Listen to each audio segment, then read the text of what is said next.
What's going on, Archivists? Did you catch all the insane reveals from Grand Archive Worlds this weekend? We've got some crazy cool new mechanics, a digital client incoming, and even a new format announcement. And today, I'm breaking it down for you. I'm Varney, your go-to for all things Grand Archive. Today, we're diving into every major announcement from Worlds, including the upcoming Distorted Reflections set, new mechanics, exclusive spoilers, and some game-changing updates for both competitive and casual players. First up, let's talk about Distorted Reflections. The devs set 3 main design goals for this set: to increase the diversity in deck building, particularly around reserve cost, to boost advanced element strategies, making level 3 decks more viable, and to introduce distortion themes that fit the twisted vibe of Underland. Now, perhaps more importantly, it is spoiler season. By the time you're watching this, Main Deck and Red Zone Rogue will have already dropped their spoiler videos. The links are in the description down below and will be up here in the cards, so be sure to check those out to see what cards they reveal. As a Digimon player, this is something that I love about Grand Archive. Watching creators get to reveal cards and share their thoughts directly with the community. It just makes spoiler season that much more hype. Now let's take a look at the new starter decks.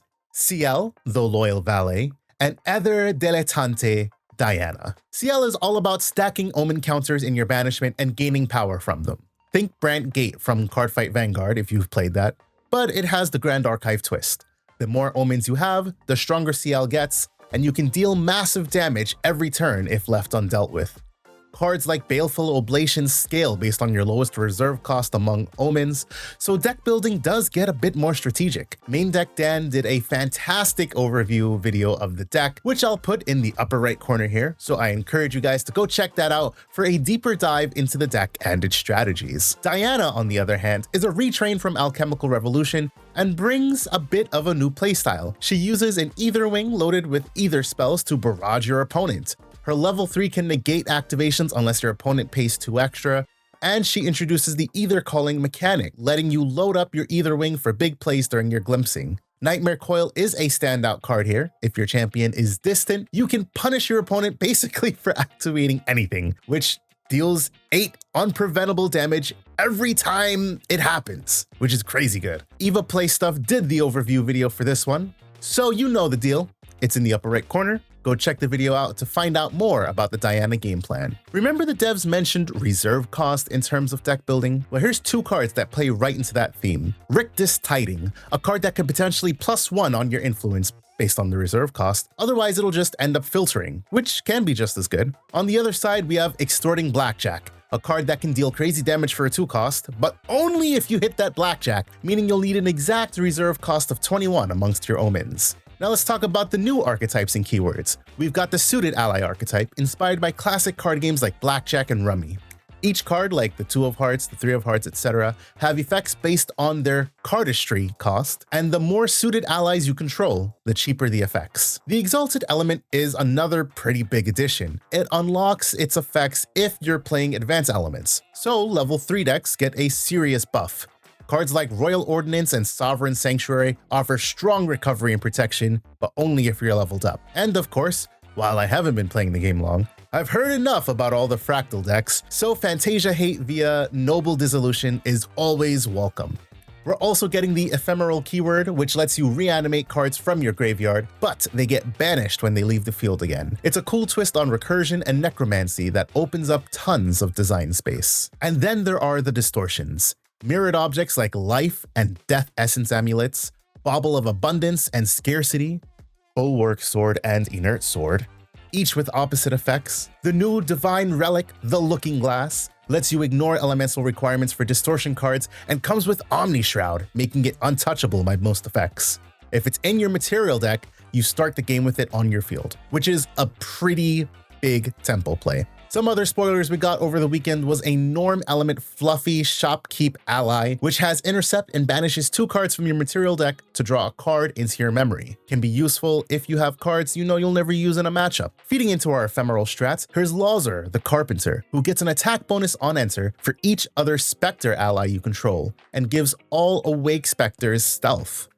Another card meant for the Spectre strategy is Undying Dreams, a spell that gives a target ally 1/1, and if it's ephemeral, you get a buff counter, so it becomes a 2/2, and it's floating memory. The next card we have is the Three of Spades, which is another suited ally. This one has, obviously, the cardistry ability that gives a target suited ally +2 health until the end of the turn. We have Reckoning's Wake, which is the Guardian skill for CL, which you look at the top 3 plus X cards of your deck, where X is the amount of distortion objects you control, and you put them back on top of your deck in any order. So in other words, it's kind of like a half glimpse, but it's floating memory, which is really nice. For Diana, we have the Ether Charge spell Mana Bolt Convergence, which until the end of your turn, you may activate target Ether Charge cards in your graveyard. Obviously, you still have to pay the cost. And then you may load Mana Bolt Convergence into your Ether Wing weapon, because it is an Ether Charge spell, which is pretty nice. Then we have the Crux spell Duplicitous Replication, which says the next time one or more Regalia enter their field under an opponent's control, you summon a token copy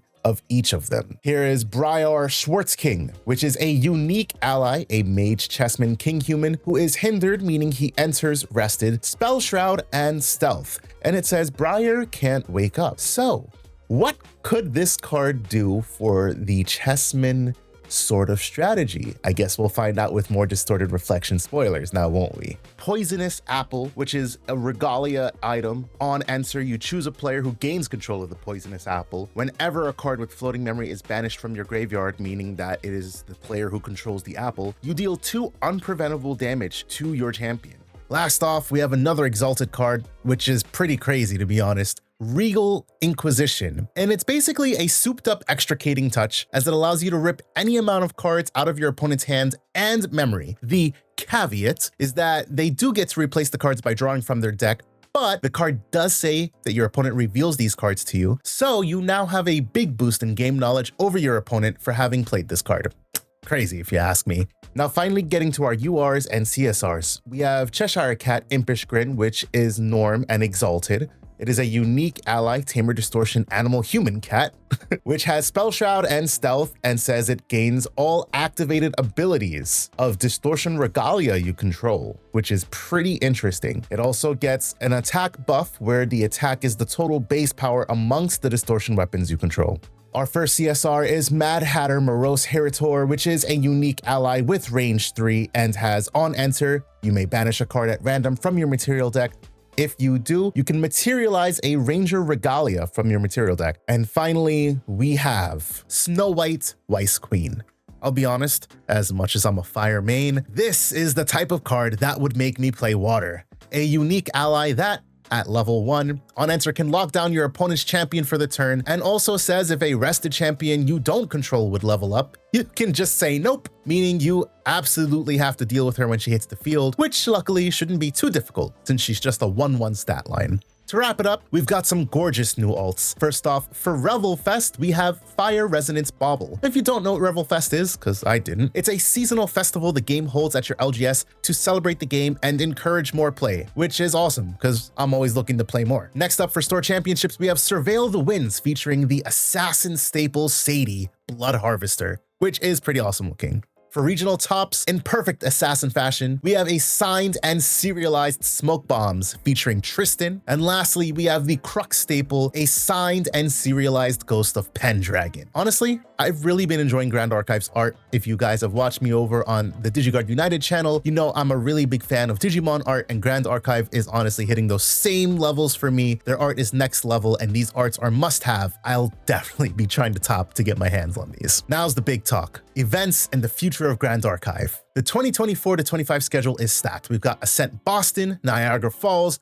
Auckland, United Kingdom, Philippines, Los Angeles, Las Vegas, and Worlds in Singapore. I'm definitely going to try to make it to a few of these, so if you see me, say hi. If you take a look, you'll see that Set 9, codename RDO, is being called a capstone set. The devs did say that this set is aiming to tie together the last 3 years of Grand Archive lore. Plus, we have Phantom Monarchs coming out in December, and since it is an expansion set, we already know it's going to expand on the themes of Distorted Reflections. Now we're getting to the really juicy news. So first off, we have the announcement of the Pantheon format, which is a new casual format coming in Q1 2026. What could it bring to Grand Archive? Maybe multiplayer or some sort of god-themed gameplay? Maybe it's some sort of PvE, or is it that mixed with multiplayer?